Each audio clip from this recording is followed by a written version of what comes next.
Texted me. That's who that was. Hey, you know who texted me? Terry.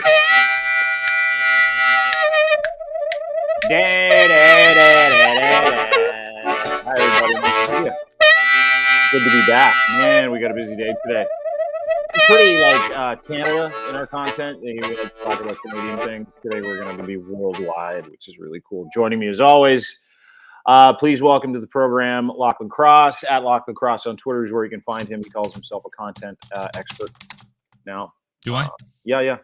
You kind of are. Like you do digital content. You've got your own clients now. You're a content expert. You've got at least 10,000 hours doing content. You're 35 years in radio or something like that. There's a lot going on. Okay, but hold on. Here's an interesting question for you. Yeah. So my wife was like, "You got to get business cards." And I'm like, "Okay." So we were talking, and you know what you do? You get business cards, and you're supposed to put something on the back, right? Mm-hmm. Yep. And I'm like, "Okay, I don't know what to put on the back." Mm-hmm. Nothing. Why would you put anything on the back? Well, I don't know. Aren't you supposed to put some bullet points and notes about? No, why would you do that? Okay, all right. No, your business. You don't even need business cards. Like, when was the last time you used a business card? When was the last time someone gave you a business card? Listen. Yeah, tell Deb I love you, Deb. But no, okay. Business cards are so 1997. I'm gonna pick my battles. Did she really tell you to get business cards? I can't. You know what? Ask her if you should maybe get business cards and a fax machine while you're at it. Please do not get involved. Okay, you brought it up. You're making it worse. You brought it up. You're making. I love. You know what? The great part about starting a new career, new job, when you're married, your wife just wants the very best for you. She believes in you. It's awesome to watch. Yeah. But it's like you start doing stuff, and then they start having input into how you should do it. And I'm sure it works like that with men and women in relationships, right? Where the other spouse is like, here's what I think you should do, without the knowledge of knowing what it is that you're doing, but they mean well. And the hard part is not being frustrated going, I don't think anybody uses business cards, honey. And to your point, and then you got to pick your battles. You're like, business cards it is. Vistaprint for $4. Let's just get business cards. We'll leave them in the corner. She'll be happy that I got business cards. That's kind of where I'm at, if we're being honest. Thank you for breaking it down. Yeah, you're welcome. No, I get it. I get it. I remember one time my ex-girlfriend, I wrote an article once on this woman who used OnlyFans to raise like $10 million for the victims of the Australia wildfires. Remember that a couple of years ago? I do remember that, yeah. So yeah, she would like, if you gave her money, she'd send you a nude that she would take for you, any kind of nude you wanted. And like the more greasy the nude, the more money she would make, right? And then the more money the guy would give her. So she raised $10 million. And I thought, wow, good for her. So I write this article on this woman, and I include several hundred pictures, right? Because, yeah.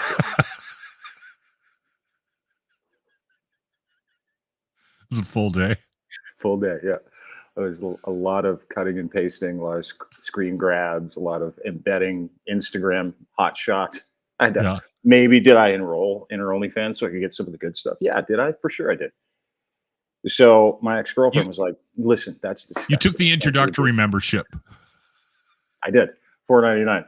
But I canceled it like the next day after I wrote the article. So anyway, $4.99. That had over 2 million page views. 2 million page views. What was her prediction? Her prediction was I was going to go to jail for being a pervert because I posted so many pictures of her. And I'm like, no, baby, you got to understand this is going to be a huge hit. She goes, you disgust me. And the next day, when you saw money hit the bank account, because she was like, oh, that was great. Good for you. Great stuff. Yeah, I didn't know what you were doing. Sorry. Anyway, no big deal. And you're like, yeah, I'm not going to go through that again. Anyway, that was over pretty quick. Yeah. I'm that guy that can't be told what to do, right? I've realized that. No, I'm 50 years old. I've picked up on that. Yeah.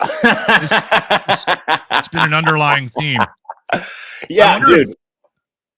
What? I wonder if Donald Trump has business cards. Oh, did you hear about his week? So the Stormy Daniels and then his old lawyer, that lawsuits in court, right? Like Yeah. they're hearing that one this week. Yeah, so Donald Trump's had a tough start to the week. Thanks for bringing it up, Lochlin. Tee up the show. We've got some Elon Musk, Don Lemon, incredible audio to get to because Elon and Don went at it, and Elon almost cried. And he basically told everybody, yeah, I'm fucked. So anyway, we'll get to some of that audio in just a few minutes.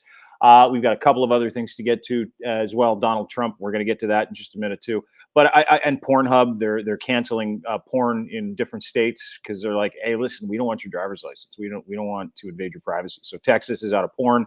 We'll talk about that coming up in a minute too. But Donald Trump had a fucking terrible week, and I love it. I love it. I love watching Schadenfreude in action. He actually could not come up with the $494 million that he had to pay E. Jean Carrol in a bond to appeal his civil fraud case where he was found guilty of defaming the woman he was found guilty of raping.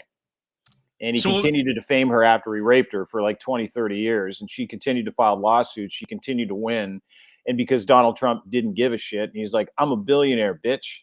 Everybody was like, okay, well, if you're a billionaire, then you owe this woman $464 million. Now, not only can he not pay it, he has gone to, and this was in his deposition, this is fucking hilarious. He went to 30, count them, 30 different financial institutions around the world. Everybody told him to shove off. And they actually put it in the actual affidavit when they said, hey, listen, and the affidavit for Donald Trump in the $464 million bond penalty so we can get this appealed. Because what's happened is he wants to appeal it. Of course he does, because this is what he does. He runs out the clock and appeal. But he can't appeal it unless he puts the money up first, just to make sure if he loses, he's going to pay, right? That's a New York state law. So he did it with, I didn't know that. Yeah, so he did it with I didn't know that part of it. Yeah, he did it with the $83 million off the hop when he was found guilty of defaming her the first time. Then she sued him again because he kept defaming her. That amount was $464 million after taxes, after penalties, after late payments. And he had to come up with that 2 days ago. Sorry, Friday. No bueno. His lawyer sent in a letter saying, we'd like to appeal this, but we can't because Donald Trump cannot find $464 million anywhere. Our client is 100% broke. So today, Letitia James, who's the Attorney General of New York, who put the gentleman in this position, is going to start swiping all of his real estate. She's going to take Trump Tower. She's going to take Mar-a-Lago. She's going to take fucking all of it. All of it. And they can go out of state. Mar-a-Lago's out of state. Yeah. Yeah, it's truly incredible. Like it's, they can freeze assets. They cannot. No, dude, it's not just freeze assets. They'll walk in there with a sheriff. They'll walk in there with police. It doesn't matter. Whatever. It could be Bedminster. It could be his golf course in Jersey. It could be Doral. It could be Trump National. It can even be out of country. They can seize his assets anywhere they fucking want. Now, here's the other thing. E. Jean Carrol is suing him again because he defamed her at another rally in Ohio the other day. Said he didn't know her. Said she was, you know what? I like her. Oh, wow, she's fucking incredible. So they asked her the other day, they're like, what happens if you become the receiver of any of Donald Trump's properties? E. Jean Carrol Women's Shelter Tower. That's what she would rename Trump Tower as. It's fucking, dude, it's here. It's on. Like, just like it's happening. He is legitimately broke. He has no money. He's done. And they put that legitimately in an affidavit. They said, my client's broke. Donald Trump, ladies and gentlemen, not only is not a billionaire, he's broke. He's nothing. So did anybody think that he was ever going to pay that money though? That's even EJ Carrol said, I saw her in an interview. She's like, oh, I'm not going to see a cent. Uh-huh. She predicted this. So I haven't really been paying that much attention because I also sort of had the sense that he would never in a million years, he'd rather die than give any of his money up. Yeah. But I didn't. So so as this story is evolving for me, because I feel like I'm new to it now. Mm-hmm. I'm happier because I'm the guy that's like, okay, he's never going to jail. Remember? Yeah. Yeah. No, never going to. Yeah. You said that. You've said that for I don't know how long. Dude is never going to go to jail. He is absolutely 100% probably going to go to jail. I can't say 100% because he could Stop probably make some deal. No, but he could probably make some deal ahead He's of time never going to jail. where he's like, This okay, I man just is won't never. run. Now, I don't know, dude. I think It's not how the world works. Maybe. I don't know. It isn't. I kind of want to see it, but I don't give a fuck. I'm just happy watching him go broke. To that point, let me give you some details of Trump being unable to make his $464 million bond in his civil fraud case. This is really important shit. And it gives you some details so you can actually see, oh, okay. So this is a man who has no money. You're correct. He's got no money. Donald Trump cannot find an insurance company to underwrite his bond to cover the massive judgment against him in New York. This is from CNN. According to the Attorney General's civil fraud case, his lawyers told a New York appeals court. Trump's attorney said he has approached 30 underwriters to back the bond, which is due by the end of the month. The amount of the judgment with interest exceeds $464 million. This is like that parking ticket that you never pay, but only it's about raping and defaming a woman. Very few bonding companies, they said, will consider a bond of anything approaching that magnitude. Trump's lawyers wrote Trump himself was ordered to pay $454. The $464 includes the disgorgement of his kids who also defamed the woman, Don Jr. and Eric. Insurance. So how are they tied into this? Like they defamed E.G. and Carrol as well in video evidence that they played, and they said, "Hey, listen, she owes us a ton of money. They owe because they defamed her as well with their dad, so they tacked on another $5 million per dumb kid, right?" An insurance agent, Gary Giuletti, who testified for Trump during the civil trial, signed an affidavit stating securing the bond in that full amount is, quote, a practical impossibility. Not possible. Can't do it. Can't find it. Practically impossible. In a post on Truth Social, he claimed the size of the bond is unconstitutional. Last month, you remember, he was ordered to pay that $355. He did pay $83 million, and he plans on appealing the actual first verdict. And he thinks that if that first verdict gets appealed and he wins, which it won't because he's toast, he'll be able to get the second verdict appealed. But he's got to put up the $464 million before he even has a chance to appeal it, right? He put up the original 83, which he will lose to E.G. and Carrol because it's literally sitting in an escrow bank. She is going to get some money. Oh, yeah, dude. Yeah. She's going to get tens of millions of dollars. And depending on what assets of his they actually steal from him, or they abscond from him, or they lift from him to satisfy this judgment, she might get a whole bunch of his fucking golf courses too. Brilliant. Just and you know why? I do love it. Up. Oh, I love it. I think it's incredible. I think it's awesome. It's Schadenfreude season. Does this impact his ability to run for president though? I think so, because he doesn't have the money he says he does, and so everybody's like, "Oh, so you're not a billionaire? So we're not backing some kind of billionaire who's just here to wreck the system?" Like, that's what a lot of people vote for Donald Trump for, right? A lot of people love those guys. Like, we're in that time, which I love kind of and I don't love. Like, we're in that time where, you rage against the machine, because I hate the machine too. Like, I hate all politics. I think we're all, marks for businesses that pretend to be parties that pretend to fucking make your life better. I don't disagree with the incels and the weirdos and Elon Musk when it comes to that stuff. Speaking of which, did you see Elon Musk and Don Lemon yesterday? You see any of this interview? I have this thing when it comes to awkward interviews. Mm-hmm. There's some, like, I've sent you the interview that Jimmy did with the dude guitar player, from Cheap Trick, right? Rick Nielsen, and that is hands down one of the worst interviews I've ever heard a human being do on the radio in my life. And which makes it one of the best. Actually, I must have listened to that numerous times, but it was because I enjoyed what Jimmy was going through, right? And you mean like extreme failure in the moment? Yes, and so that brought joy to me, right? Yeah, me too. But this interview, even the short clips that I saw them playing on the news yesterday were just, it's so painful. Uncomfortable. I had a hard time with it.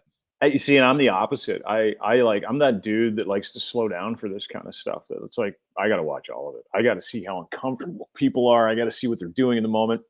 Do you watch videos of people like falling off skateboards and like hitting fences with their nuts? 100%. Yeah, no problem. Okay, see, I have a hard time with those as well. I know you do. It's because you're nice. You give off the impression you're not nice. You're incredibly nice. I am not a nice person. I still laugh at those things. That's why I find Love on the Spectrum absolutely the best show on television. That's why I know I'm not a good person.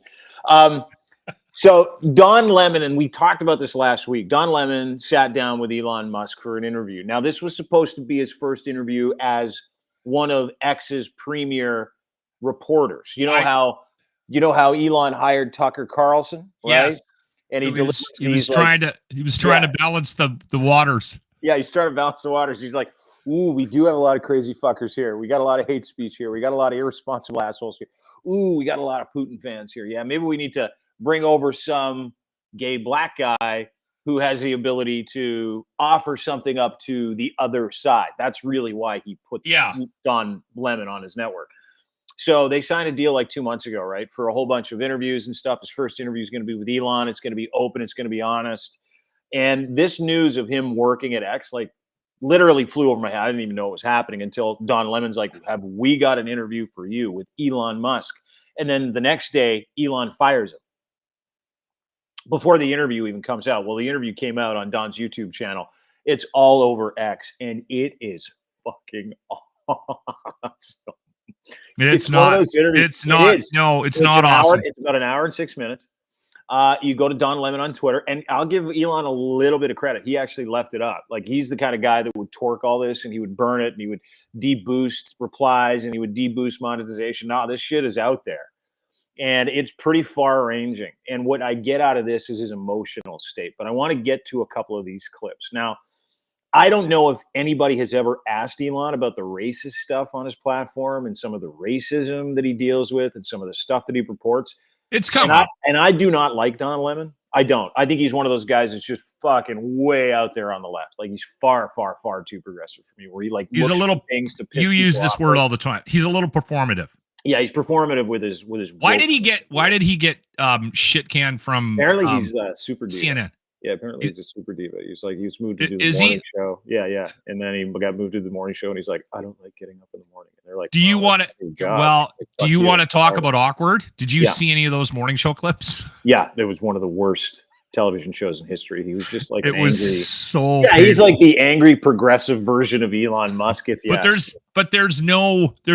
Was there a version of like a story where he, like, I don't know, told the makeup artist off or something? Or There's stories. Is there something like that?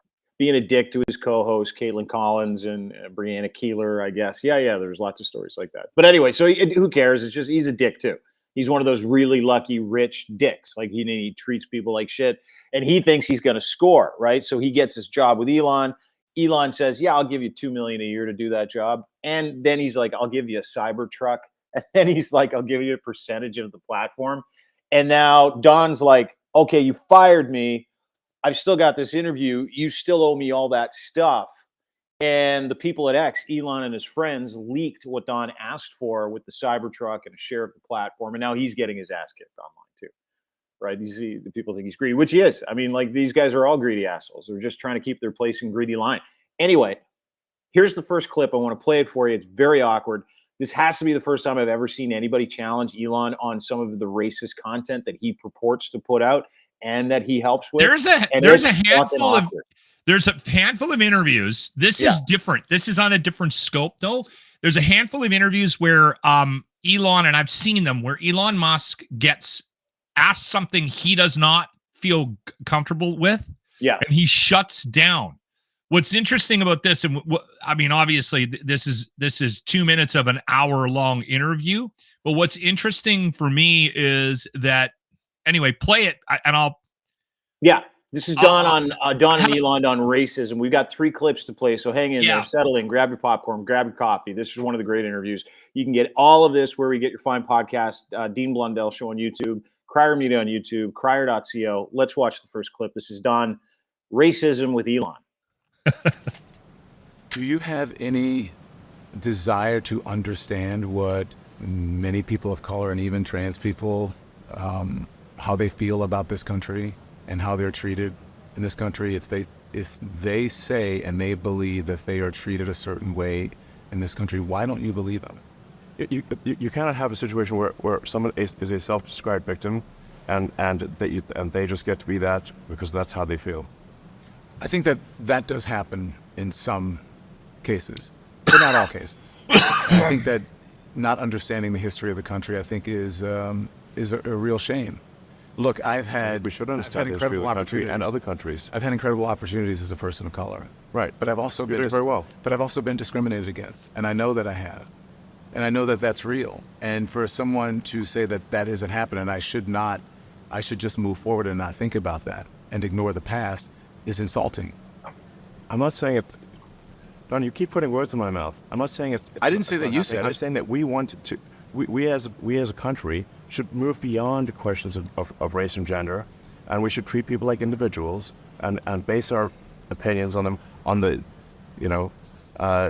their character and their skills. I don't think that anyone will disagree with that. Exactly. All I'm saying is that that's not happening and is not equal for everyone. That those opportunities don't happen for everyone. And I am a living example that they don't. I know that they don't because I live it. You've been incredibly successful. I have been, and in spite of it all. But I know what I know. I've experienced what I've experienced. You haven't done that. And I cannot, I don't know what it's like to be from South Africa. I don't know what it's like to be a white man. I don't know what it's like to be a woman. I don't know what it's like to be a Latino person. I don't know that. So I wouldn't speak for them and just say, you need to move on. That's not for me to say. I believe that it would be great if the country could live up to that ideal. Yeah, that seems like a nice little start to the interview, right? Seems like a nice little foray into a conversation where he's like, hey, do you not understand that Black people that have been discriminated against, Black people, Hispanics, trans people, gay people that get catcalled and yelled at and told that they're not welcome. Do you not understand, like, which has happened to Don? And he's like, because he's Black. And of course it's happened to Don. It's happened to all Black people. Do you understand that we don't like being told just to move past it? Like, we'd like to talk about it. So we can get over it. Yeah. And Elon's like, yeah, whatever, get over it. It's time to move on. That happened a long time ago. All right, everybody. Listen, I just need everyone to know I'm ready to move past all my racism, and so should you. And you're just going to have to accept it while we move past it. And I'm going to continue doing what I do. Racism's way different now. You should be able to deal with it now. Racism is the new inclusive. Hey, listen, I've already moved past all of my racism and all the world's racism for thousands of years. It's different now. Lochlin said it. It's totally different. Racism is the new inclusiveness. It's way easier to take. Okay, so you know what I heard from that? You know what I heard in that interview from Elon? Oh, this is legitimately all I heard. You guys should be used to it by now. Well, okay, can I just talk about the dynamics between the two? You guys have to be used to racism by now. I mean, it's been 2,000 years of us making fun of you people. Get over it. That's what he just said. You're playing the victim here. He did. He said it. He's like, what is it with all you victims and your race? He's like, you talking Jesus. Okay, so here's my like outside looking in on that interview. And again, I don't want to pretend that I understand how that thing was set up and why it was set up. But I do get the impression that on some level, Elon Musk must know that his views and his stance on stuff is considered whatever, right? And listen, I also get the idea that people in his life that can make an impact on how he does things by sitting him down and going, all right, Elon, when you smoked weed with Rogan, it did this. Okay. So maybe don't do that again. Okay. Right. And then there's probably other examples of things that have happened with him. If you get caught in a picture in Germany in a Scheiser house with a gag ball, right? That's going to have a negative on your impact chest on this. Right? So please don't do that. So Yeah. the Tucker Carlson interview for sure had a negative impact on his massive companies. I think I think you said it before we got started. He owns 3 of the biggest companies in the world. There's a lot of people that are tied to the things that he says, and he can jeopardize the success of those company, and thousands, if not more, people are impacted. Their lives are impacted by the stupid shit that he does. So keep in mind that guy, just the guy that owns the 3 most profitable companies, most expensive companies, maybe 2 of the most important companies in the world, just basically told everybody that's been marginalized due to racism to get over it. Yeah, you're that's comforting, isn't it? So anyway, I think what ended up happening was somebody came up with the idea, like you said, to put Don Lemon on that platform, and it probably wasn't Elon. No. So he did this and made this move begrudgingly, because Elon Musk, I also get the sense, doesn't like to be told that he's wrong by a black guy, by anybody, especially a black guy, especially a black woke gay dude. Like, that's the thing that makes this interview so incredible, is that Elon rails against the LGBTQ community, like rails. Yes. Elon rails against the trans movement. Elon rails against anybody. Elon believes in cultural Marxism, which is, I'll get to that another day, which is cultural Bolshevism, which in essence is just a Nazi talking point. It's an anti-Semitic talking point. And so he's got he has said some things that sort of align himself with a far right white supremacist sort of view that white people are losing control of the world that we live in. Correct. Yes. Thank you, Lochlin. You're back. He has leaned into that narrative a little bit. Yeah, I don't know who else leans into that. I don't know if he's railing it. Oh, he's railing it at this point. Now I'll play a clip where he rails. So he doesn't like to be told what to do. No. So now on top of it, they're like, hey, I know you don't like this idea, but let's sit you down with Don and do an interview. Sit you down with Don Lemon, the most progressive black gay journalist in the history of journalism. And they're like, that sounds good. Let's give him a Cybertruck part of the company. I will never watch that full hour. Here's a clip. Oh, dude, I watched the whole thing this morning. It was fucking phenomenal. Here's a clip, and I want to play this for you. You know how Boeing's going through their things where doors are flying off and whistleblowers are dying and planes are crashing because they're like, yeah, we cut a bunch of corners.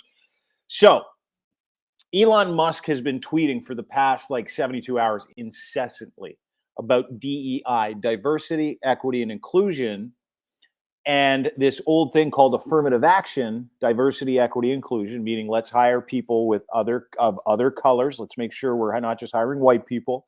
Let's make sure we're bringing in. Let's make sure we're not just enrolling white students in this university. Let's make sure we're giving everybody, no matter where you're from, an equal opportunity to come in.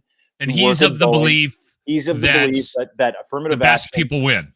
He's of the belief that all these planes are going down, and this is fucking the new conspiracy from the right, and I love it. I think it's just awesome. James Lindsay talked about this on Rogan the other day, and I started dying laughing. He's like, China has got a new airplane, and they want to kill Boeing. So for the past, I don't know how many years, they've been making sure that affirmative action and diversity, equity, and inclusion are part of some of these companies so that they can hire black people who aren't very good at their jobs, who are not as regulated, who are not. Someone said this out loud.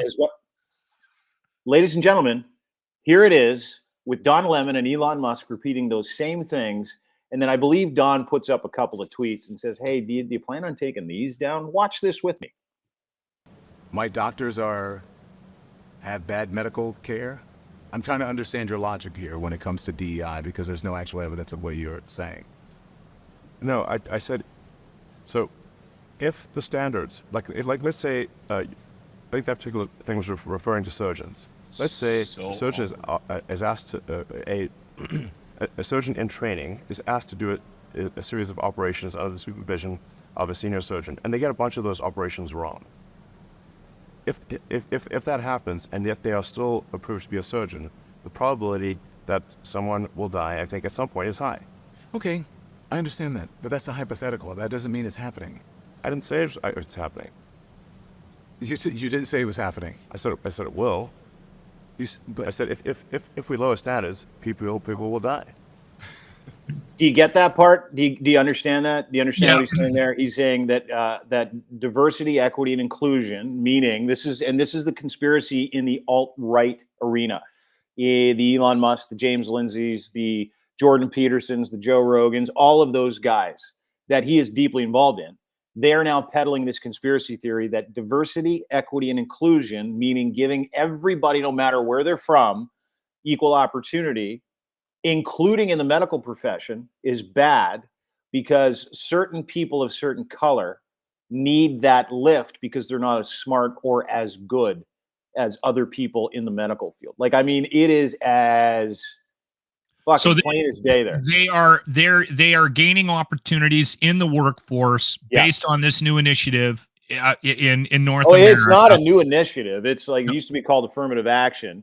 And now it's called been around for equity, inclusion. Yeah. But okay, so based on the fact that we have this, and that people are getting jobs that they shouldn't be getting ahead of other people, well, just that's what because he's saying of that their color he's saying and their race. Right. He's leaving out whether or not they're qualified. He's leaving out, their test scores. He's leaving out whether or not they're good doctors, lawyers, etc. He's just operating under this broad generalization that diversity, equity, and inclusion, meaning giving everybody an equal opportunity, no matter the color of their skin, where they're from, their sexual preference, how tall they are, all that other shit, is the end result is all the failure you are seeing in the world today. We are ignoring the fact that there's a possibility that people of color have been passed up for opportunities based. Yeah, we've glazed over that. Don addresses glazed over that. Yeah, let's watch again. All right. But why respond to something or put something out there that has not happened? Because I could say, because I don't want it to happen. I think we don't want to lower standards. Okay, if you look at the history of the medical industry, especially when it comes to Black Americans, it shows the exact opposite. If you look at the Tuskegee experiment and on, only 5% of doctors in America are Black. All of them are white. So are you saying that if the majority of doctors are white, are you saying that and there are still these inequities, right? And there's still mistakes. Are you blaming DEI for that?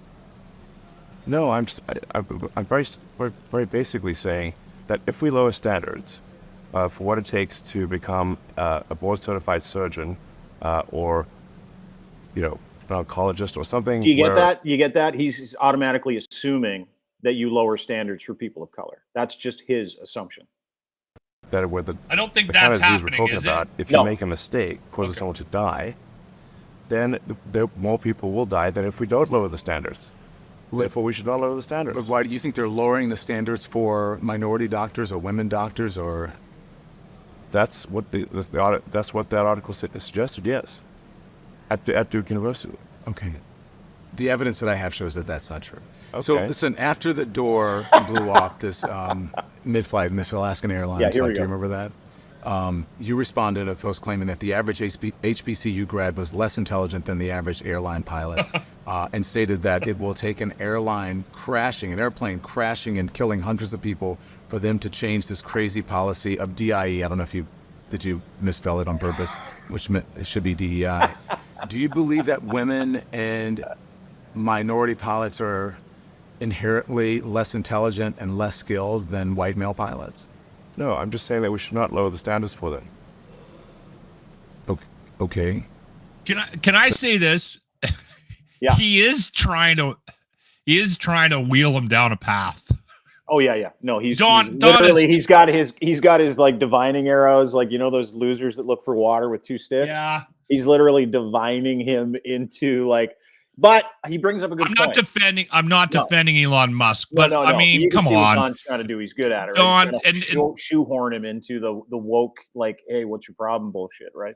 But to his point, let me just bring this up, and I agree with you. I don't like Don Lemon. I think he's performative at best sometimes. Yeah. But here's the thing, and this is what Elon said those things. He blamed DIE for the Boeing crashes. So, and now he's saying, no, it's all about regulations. Well, and that's why Don is incredulous at this point. He's like, well, that's kind of not what you said. We all know that men are smarter than women, right? Like, dude, That is absolutely 100% untrue. I only hire women at this point. I refuse to work with dumb men. Let's watch the rest of this because it gets better. And men are funnier. There's no evidence that standards are being lowered when it comes to the airline industry. You've repeatedly said that there's no evidence that standards are being lowered, and watch the replies showing all the evidence that it is. Replies, though, on social media or on Twitter are not necessarily fact and evidence. That's people's They will opinion. cite all the reply, in the replies to this. You will see how often the information is cited, showing that indeed there are significant cases where standards are lowered. And I do hope that happens. I do hope that happens, and I look forward to it. And as you said, if you're wrong, then you're wrong, and if I'm wrong, then I'm wrong. Yes. Okay. So and I'm glad we're having this conversation, debating. This is what we should be doing, debating the issue. So if I'm wrong, you then were I'm wrong. sweating, Don. You're not happy about that pilot. He's suck-holing to his boss right there. Because at this time, Elon was still his boss. So Don is not being aggressive. He's just trying to, I'm sorry if I'm asking the wrong question, sir. I'm sorry. And look at Elon's face. He's like, yeah, you fucking better be sorry. Because I wasn't prepared. He is not. Honest. This is awful. This is awful TV. I'm perfect. sorry. It's unbelievable television. You can watch it with us on our YouTube channel, Crier Media, or Dean Blundell Show. You can also listen to it anywhere you get your fine podcasts. Brought to you by sweating. Cantork.ca. Oh no, we're not done because it gets greasier. Talked about, in fact, was a woman pilot, landed the plane safely despite the major malfunction with the equipment. Boeing has taken responsibility for that incident, saying that it was caused by a faulty door panel. So I'm not sure what that had to do with lowering the standards for pilots when it was a faulty. No, it's not lowering standards for pilots. It's the incentive structure. I believe at Boeing changed to include DEI as a fundamental executive incentive. In my view, it should be purely about passenger safety. Okay, but do you understand how by saying just that standards are being lowered, that you're implying that they're being lowered because people are less skilled and less intelligent, and you're talking about people of color and or women? Look, I'm saying we should not lower standards. But do you?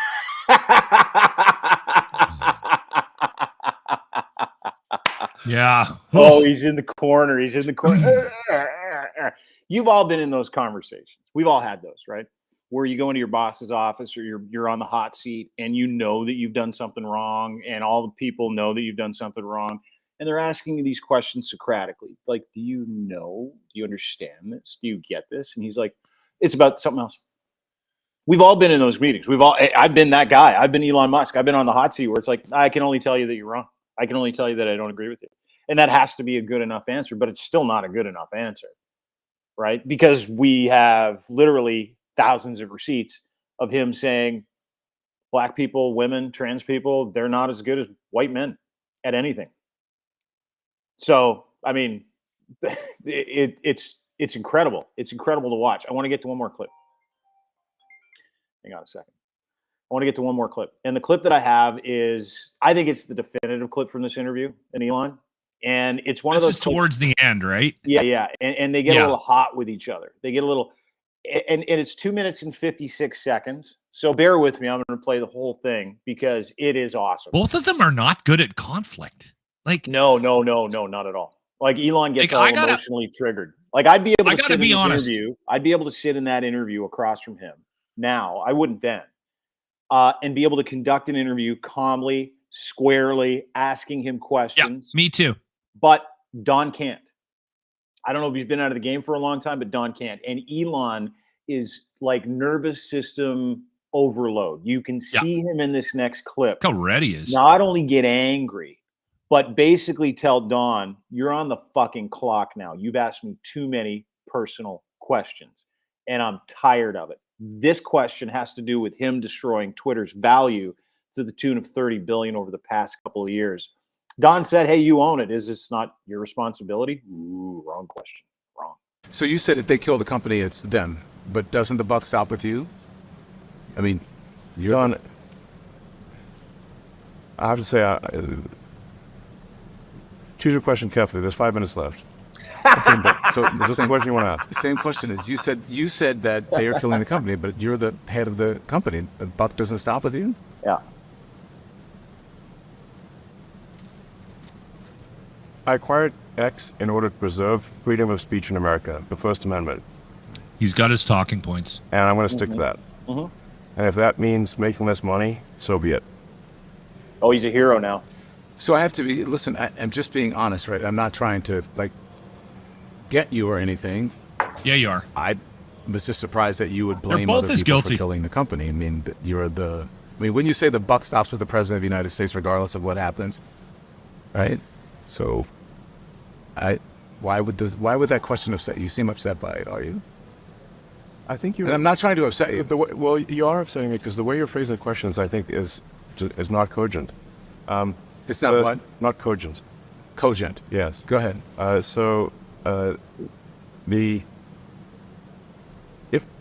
If given a choice where an advertiser is saying, like, you have to censor all this content on the platform, irrespective of where their advertising appears, then our answer will be like, look, you can choose where you want your advertising, what you want your advertising to appear next to, but you can't insist on censorship of the entire platform. And if you insist on censorship of the entire platform, even where your advertising doesn't appear, then obviously we will not.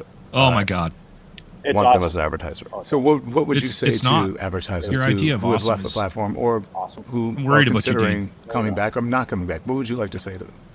Well, first of all, almost all of our advertisers are coming back to the platform. So it's a very short list of advertisers who are not coming back to the platform. And our advertising revenue is rising rapidly. And our subscription revenue is rising rapidly. And I feel very optimistic about the future of the X platform. Okay. Listen, I'm honestly, I'm not meaning to offend you. You're an intense person. Where I'm does that so intensity come from? sorry. I was born that way. And I had a tough childhood. You did. So, yeah. He's How done. so? He is so done. Right, Walter Isaacson goes into it in the book. And we only have a couple minutes left. So, All right. too long to describe. So the one or two questions I can do, and then we'll Exhausting. call it. Okay. Again, I don't mean to upset you. Why are you just You crying, You're bro? a dick, Don. No, I have a whole room full of people waiting to meet with me. okay? So we're just going over time. Okay. All right, I understand. So Dude, I that's say awesome. something? Yeah, I'm Yeah. sure. Listen, I know that you are triggered by this.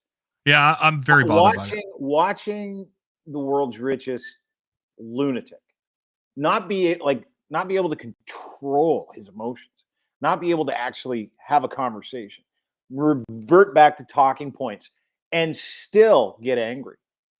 That man, as you pointed out, is done. Like, I can't see that dude going another year to 2 years without having some kind of fucking crazy nervous breakdown. Sorry, I didn't mean to interrupt. Go ahead. No, and you know what? That's probably a very viable prediction with Seriously. regards to Elon. I'll say this. Okay, when you are put in a situation, and I've had them, you've had them, where you're in a room with somebody that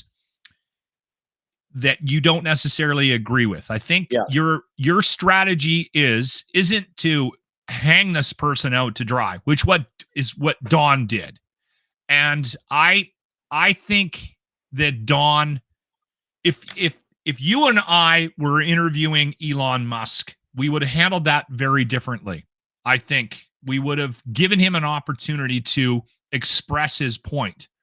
I don't think that Don was giving him that. And the way he phrased the questions, he knew already where Elon was going to go. So he was already sewering him before Elon had a chance to speak. And I think that's part of the reason why Elon was so angry. And I just see Don was being defensive. And this has happened to me before, where I'm trying to get something out of an interview. But I'm also, for some reason, I've got it in my mind that I need to prove a point about where my position is. And that's the wrong thing to do. It happened to me when I interviewed a guy that wanted to separate Alberta from Canada and join the United States. You got too emotional, didn't you? You got. I did. And I told him before he even got in, I said, listen, whatever the hell this guy's name was, I said. His name was Terry, legit. It was Terry. Oh my God. It was Terry. Why is it always Terry? It's always Terry. So anyway, when he before we even cracked the mics, I told him, and before he even came down to the radio station, I said to him, I said, listen, I don't agree with you. I need you to know that before we get into it. And he brought some guy in from Mexico that wasn't even Canadian. It's a long story. And I was so triggered and angry right out of the gates that all the questions that I asked were confrontational. Yeah. I was just trying to make this guy look dumb. Sure. And I did it on purpose. And when I finished with it, which was not my point, I was so embarrassed about what I had done that I didn't even want to air it. And I think I called you and I think I sent it to you and said, what do I do with this? Yeah, you play it.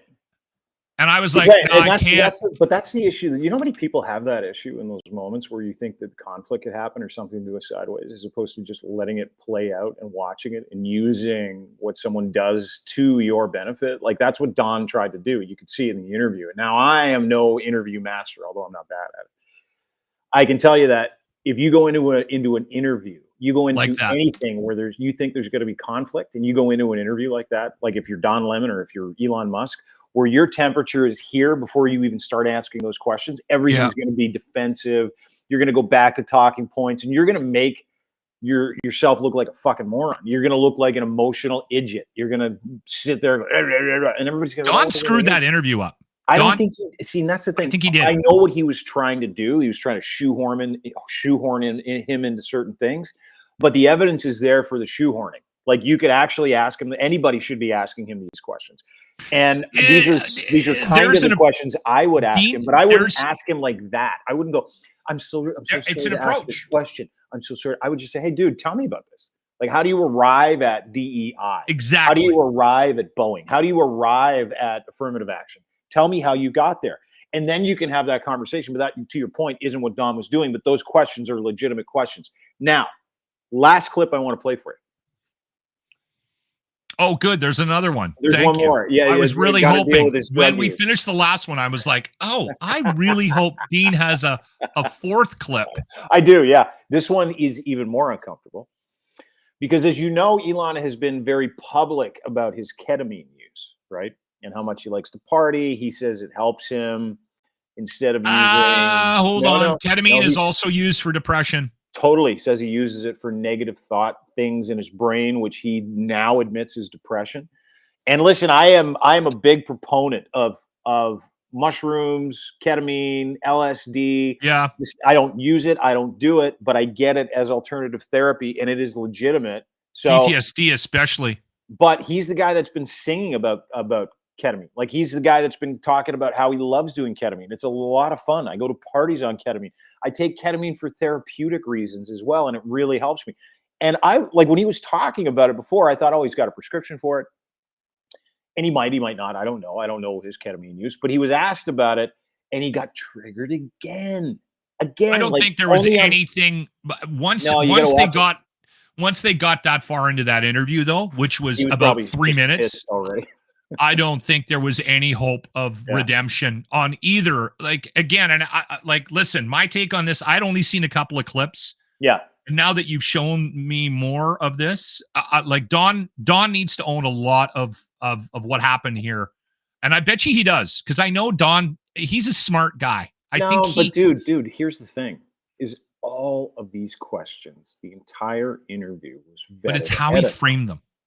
Yeah, I don't know, dude. Like, I'm going to disagree with you on this, man. He booted. Then Elon should not have sat down for this. No, if he knew that he shouldn't have. Problem, he shouldn't have sat down for this. But they both sat down to do this interview for the wrong reasons. Both of them.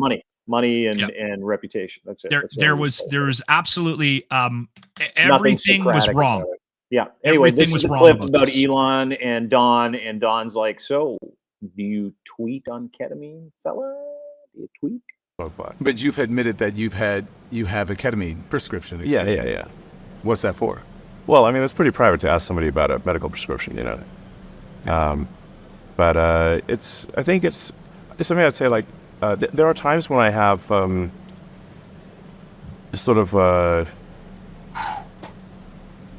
I don't know, at like a negative chemical state in my brain, like depression, I guess, you know, is or like depression that's not linked to any negative news, and then ketamine is helpful for getting one out of a negative frame of mind. Well, listen, So I in fact, I generally, obviously I'm not a doctor, but I would say if someone has depression issues, they should consider talking to their doctor about ketamine instead of SSRIs. listen, SSRIs, by the way, are antidepressant drugs. That's what they are. And the other part is that, he tweets about how much ketamine he uses, how much he loves ketamine, how it's helped him, and then he gets asked about it on the Ultimate Freedom of Speech platform, which he said he's curating. And he said, that's private. I don't want to talk about it. And then he starts fucking singing about it. And then he starts advocating for it against Western medicine.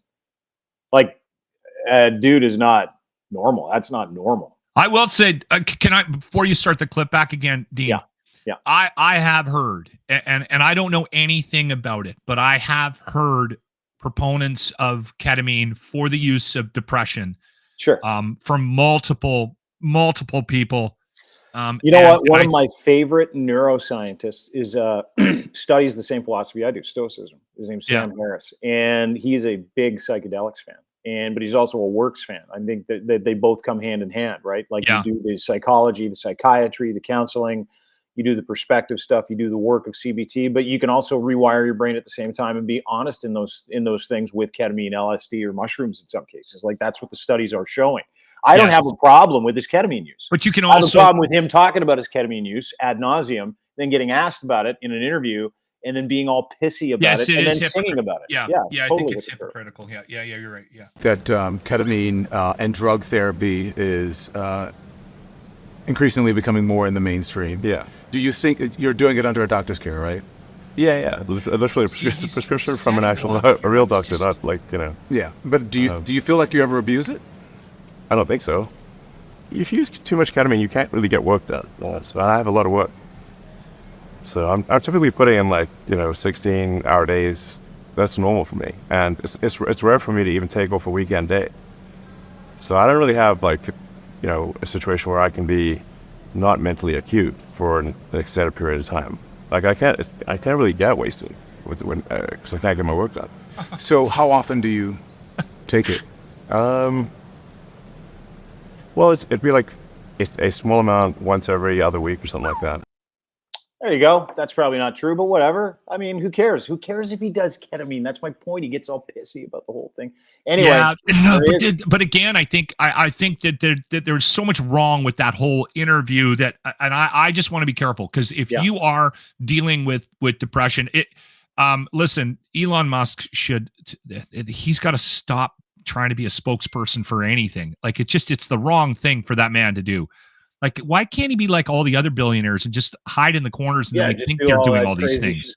Like do your ketamine in private. Don't talk about your ketamine. Yeah. I don't think I think at some point, I think maybe he'll become aware of the fact that he is not going to be a good spokesman for certain things and he should walk away. I love or how he's somebody in his listen, I'm not a doctor at all, but you should all start using ketamine for depression instead of taking a doctor's advice. Like, dude, I again, that's where I want to be careful because if you are in a situation where you're looking for an alternative to whatever drug, because there are certain drugs that don't work for some people, right? Sure. And maybe ketamine might be the thing that actually fixes whatever issues you're dealing with. And so that's why I have a problem with it is because if somebody is at a point, like a very serious point in their life, with depression, and ketamine is the answer. And they run to some guy on the street that sells Special K, and then they start doing it. And they're like, why am I not getting better? That's what they'll start doing, right? But I do want to make sure that that people don't not explore an alternative option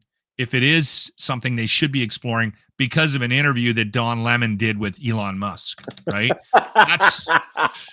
It's the same thing behind all the Rogan stuff and the medical stuff. Like, these guys are so powerful. These guys are so influential that there are certain things I don't know what you're talking about. I'm about to go jump in an ice bath. That works, actually. The Wim Hof stuff, the ice bath stuff, it actually works. Okay, see now. No, seriously. It's like a breathing thing. You breathe. Wim Hof. Have you not done it? You got to Google Wim Hof.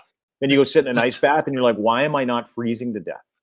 And the reason why you're not freezing to death is because you did the Wim Hof breathing exercises and it actually works. Anyway. It's not going to put 10 years on my life, and my testosterone isn't going to go through the roof because I ice bath before I work out. That is true. Okay. That is true. Right? And that's where I think everyone needs to be, you know, I made the mistake of making not an anti-comment about ice baths in front of somebody who is like believes 100% that this is the best thing that you can do and everybody should be doing an ice bath every day. And I remember the look on this man's face was like, he was instantly angry with me. So instead of doing what Don Lemon did and spend another 50 minutes like telling him what I don't know to piss him off, I went, all right, yeah, you know what? Maybe I'll try it. That's great. You have to try it. Have you not tried it? Have you not tried an ice bath yet? You get that uncomfortable for like 3 to 5 minutes. It actually changes you. It changes your system. You're like, I can do that. And then you start thinking you're capable of other things. It's psychosomatic more than anything else, but it actually does work. It's not about your breathing. It's about breathing to put you in a situation where you can deal with something really, really hard. And it takes you out of your negative thought process. And then you get in there and you're focused on your heart and your breathing. But it does not increase your testosterone. No, it does. It does. It increases your testosterone. It gives you a bigger wiener too. Anyway, speaking of wieners, ladies and gentlemen, it is time for the locker room replay of the day, brought to you by your good friends at Ardent Roofing Systems, Lochlin Cross. Yes, this one is, well, it's a clip. We asked a question we probably shouldn't have asked on the air. And then we got a response that everybody in the room was uncomfortable with. And a response that I think everybody listening, I'm not going to play the whole thing, but if you need to watch it, I just put it out on all my social media so you can go have a look at it and listen to the whole thing. But then we got a response that I think everyone didn't want to hear as well. All right. The locker room retro replay of the day, like Dean said, brought to you by Ardent Roof Systems. The locker retro replay. Why isn't it playing? How many times do you wank it in a day? Depends on the day. On a good day. Depends on the weather. On a normal, I'd say it average 4. I thought you were going to say 6. 4 a day? Average. An average, because sometimes it's more on the weekends because, you know. How have you not pulled it off? Hey, it's a talent. As a skill. 4 a day. And that's the average. That's if I'm sober. If I'm drinking, Stop. You're like Liam Neeson. I can tell you I don't have money, but what I do have are a very particular set of skills. Jesus, Jimmy. You need to see somebody about this. No wonder you never get anything done. Before we get going, I have a serious question for you, Jimmy. And I don't need you to make... Okay, now this is really awkward, and I'm not going to play the whole thing. This is where It's one of those shows where like a guy on the show drops a really embarrassing piece of information he doesn't think is embarrassing because it's just normal to him, and then you guys can't get over it. So that piece of information the whole show, the entire show. Yeah, okay, good. I love these shows. Okay, so now exactly. Yeah. So that was the Friday morning, and it was the topic which we usually did in the 6 o'clock hour. I went back and listened to that whole show. We brought it up almost every break until 10 o'clock. Yeah, masturbating. Yeah, Masturbation. Masturbating too much. And welcome. Because I couldn't get over the fact that he thought that it was completely normal to rip one off 4 times a day. I don't even know how you make that much time. That's what I said. Yeah. So anyway, on Monday, we come back, and the first break is me talking about, because we posted it on social media, and then everyone just started like hammering the post with, this guy's got a problem. Like he should probably look into getting some help, right? Like he's a compulsive masturbator. At that point, you'd start wondering if maybe it was an issue. Like, you know, if you're giving it a yank 4 to 6 times a day, maybe on weekends more, that verges into addiction. That verges into the dude needs a masturbatory intervention. That's what that verges into. And then like again, the clip goes on to, we started reading things from online about the possibility that he had a sex addiction. And he was like, I'm not letting it interfere with how my day-to-day life. How do you not? It's fucking 4 times a day. Like his big thing was, I came to work today. I wasn't late because I had to rip one off. No, that's aggressive though. Like 4 to 6 times a day. Like everybody loves sexual health. Everybody does. Everybody. Doesn't matter who you are. Some people, the androgynous folks, maybe not. Maybe some of the people out there, they're like, I'm not motivated by it, not interested in it. There are people out there that are like that. I feel sorry for them, but there are vegans too. I feel sorry for people that don't eat meat the same way I feel sorry for people that don't have any sexual appetite. But that's not for me to judge. I don't want to judge those people. But to your point, everybody is very sexual. It is a lot of fun. As much fun as it is, I don't even want to have that much fun in one day. No. Like I don't have time to do it. There's nothing productive about it. It's just like, hey, let's just go feel the need. It's really God's sleeping pill for me. That's what that is. Right before bed, you might have a minute, you go to sleep. It's not something that I go, you know what? I got 10 minutes between my doctor's appointment and a phone call I have to with my accountant. I should just go masturbate real quick. It never comes up. I love he was protesting that it was average. It's four a day on average. Like somehow that was going to make it better and more digestible for us. Last thing before we go, I just want to say RIP, rest in peace to pornography in Texas. Pornhub pulled their ability to operate in the great state of Texas. Users. They sent a note to everybody in Texas. Pornhub, as you may know, because they passed a law in Texas that said you can't look at any pornography unless we get your driver's license. Something Pierre Poilievre wanted to do up here in Canada. Remember that? He's like, yeah, we're gonna make sure everybody that goes to Pornhub or looks at any porn sites gives the government of Canada their driver's license first to make sure they're over 18. Well, Texas actually did that, like 2 months after banning abortion in any form. Sweet nanny state. God, I love Christian nationalist freedom. It's incredible. So Pornhub, instead of taking people's private information, was like, fuck it. We're just going to turn porn off in Texas. So they sent out a note to all the users. This is not something that happens. This is what happens if you log on to Pornhub in Texas. Dear users, you may know your elected officials in Texas are requiring us to verify your age before allowing you access to our website. Not only does this impinge on the rights of adults to access protected speech, it fails strict scrutiny by employing the least effective and yet almost most restrictive means of accomplishing the state's stated purpose.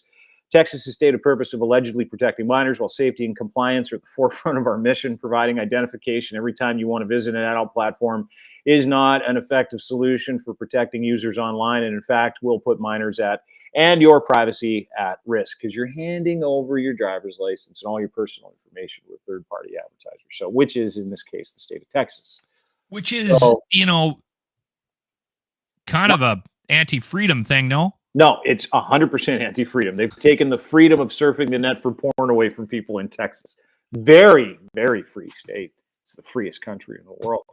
And to that point, might happen here in Canada too if Pierre Poilievre gets it. I have a feeling that because there was like a week where that was the story. Yeah. I have a strong suspicious feeling, Dean, that that may not come up again. Because it was very I don't know. It wasn't received well, is the sense that I got. No, like the fact that they floated it up here, you mean? Yeah, I don't think the right, like the conservatives, benefit from pushing at it. I don't think when they saw Pierre Poilievre said that, they're like, they probably called him on his bat phone and they're like, hey, listen, I watch a lot of gangbang porn here. Just walk away from this one, PP. Yeah, just pretend you never said it, dude. Because I have scores of threesome porn and MILF porn on my computer. PP's like, me too. So I gotta do something. I got way over my skis for all the religious people. I'm really, really sorry. Yeah, thanks. Because I'm a subscribing member to Pornhub, PP. So I want my subscription. I try not to subscribe to any of the channels on there. Yeah, it's a good idea. It's a good idea. It's a data point you don't want someone having on you. And by the way, if you do want to surf porn and you are in Texas, just get a VPN. Yeah. Be able to figure it out. Well, and that's just it. That's the other thing that is so ridiculous about it. There's so many ways around it, and they're not going to stop all of it. So why are you holding Pornhub ransom? Because they're the most visited site, right? Yep. Like that's all that is. So it's just, and again, you could fight that. How easy would that be to fight? Super easy. But you thought the abortion ban would be super easy to fight in court too, and that's still a thing, right? They'll throw all the money behind it. That's a good point. That's a good point. Free America. All right.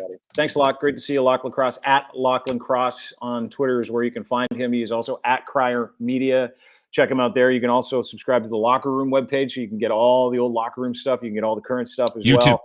Locker Room YouTube page, Locker Room merch page as well. It's got a couple of sweet shirts up there, including Save Lochlin Cross. If you'd like to buy one, I suggest you do so, because all that money goes to him. Drinking, my drinking bill. Can I say this one more time quickly too about the Ardent Roof Systems? The Locker Room brought to you by Ardent Roof Systems here in the Edmonton area.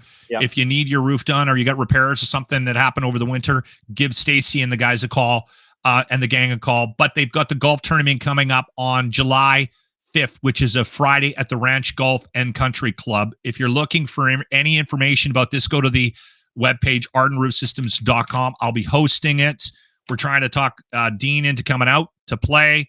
There'll be prizes, tons of prizes, silent auction. It's one of the premier golf tournaments, charity golf tournaments in the city. And on top of that, it helps out a unbelievable cause, the Stollery Child Life Program.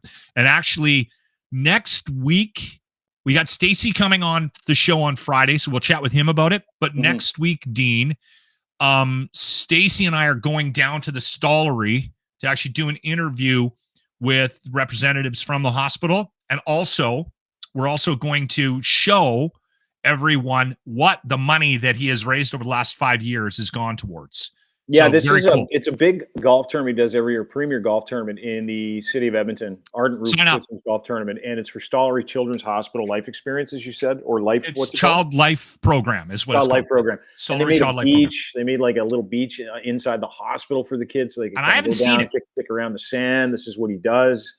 Yep. And the only gentleman I've ever met who's had bacterial meningitis 3 times. Dude is one of the spinal meningitis. Yes, wow. When he was a kid, he had it 3 times. Yeah, and he had open brain surgery in the Children's Hospital in Ontario. I forget what area he's from, but Chio, he's from Ottawa. Yeah. Ottawa, No, dude, he's a great guy. It's a great golf tournament. Ardent Roofing Systems. Go to their website. You can check it out. Check out their golf tournament as well. Lochlin Cross will be your host. Thanks, dude. Really appreciate it. Thanks for coming in again today. Thank you. Talk to you soon. Lochlin Cross as well, brought to you by our friends at Can Torque out of Edmonton, Alberta, Canada as well. Colin and his crew make rugged, hardworking torque wrenches, the best in the world for heavy industry around the world, and they're manufactured out of Canada. Nobody does that except for my man, Mr. Colin Livingston and his group at Can Torque. They've been doing it with unparalleled expertise for the past 20 years, making industrial torque wrenches, rugged, hardworking tools that nobody else in the world can make. All your solutions under one roof for heavy industry, railroad, machinery, nuclear. It doesn't matter what you need these torque wrenches for. They are designed with you in mind and with industry in mind that cannot find solutions for bolting. There's some bolting, loosening, fastening solutions out there that they just don't make tools for. So they make those for you. And they've been doing it for 20 years, unparalleled expertise. Every solution tailored to meet your specific requirements, and they've got distribution opportunities as well. Check out all their products for your torque bolting solution needs at cantorque.com. You can check out all their services, news about their podcast is there as well, Talking Torque. Colin's great. His company's great. He's got a great group of people. Super proud to be Canadian. They put a little maple leaf on all their torque tools, so go to cantorque.com for more information today. As always, brought to you by Gitch, the best underwear in the world, made in Canada for Canadians, by Canadians. Gitch 3 is your promo code, Gitch, and then the number 3. Go to edsfineimports.com. Order them. Use Gitch3. That is your promo code, and you'll get a free pair of underwear when you buy 3 or more. Also 15% off when you give them your address. On the way out, they won't spam you either, and they've got a massive online store, clothing for men and boys, footwear, accessories, ton of different brands. But these underwear are where it's at, I swear to God. Everybody that I've turned on to Gitch is only buying Gitch now from Ed's Fine Imports. And they love that free pair they get as well with promo code Gitch3. So you can do the same, bunch of different colors, barely there fabric, super breathable, pouch in the front, They have redefined the pouched boxer brief game. And that's what Canadians do for Canadians. They're going to share this with people around the world. So go to edsfineimports.com, order your free pair online, use promo code GETS3 at checkout, an extra 15% off when you give them your email address as well. And of course, brought to you by our friends at factcheck.io. Do you believe? Not a lot of people do anymore. That's why Fact Check is here, a group of journalists, a group of evolutionary psychologists, data scientists, that have the ability to make sure that you can trust what you're reading, seeing, and consuming online. It is a problem, and nobody seems to be able to find a solution. I've used their beta test program, which you can sign up for right now, faktchek.io, factcheck.io, and you can test it. It's bizarre. It's bizarre that no one's done this before, and it's bizarre that these solutions were available and right there for us the whole time. Makes you kind of wonder if certain media outlets didn't want people to have these solutions, wanted to continue to obfuscate, wanted to continue to feed you bad information, because it's not that hard to find origin, to find sentiment, and to find a lie. And we've been able to do that. And the good people at factcheck.io are on the tip, if you will. Don't get weird. Don't get weird because I said tip.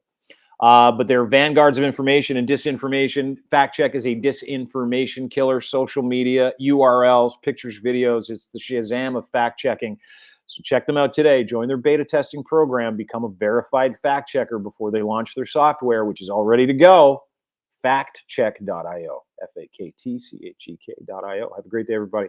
Appreciate you being part of the show. Thanks for spending time with us. We'll be back tomorrow. And, of course, Thursday with Brianna Brown, who's in a cult for like 26 years, Christian cult. I had some experience in that regard. Anyway, we'll see her on Thursday. We'll be back tomorrow. Thanks to Lochlin for joining us. Thanks to all of our partners and friends for being part of this. And thank you for spending a little bit of time with us today. Really appreciate it, no matter where you were. Don't forget, you can rate, subscribe, and review everything we do on our YouTube channels, Crier Media YouTube, Dean Blundell Show YouTube channel as well. You can get us where we get our socials, Crier Media socials. Crier.co is where you can find all of us. Have a great day, everybody. We'll see you tomorrow. Bye.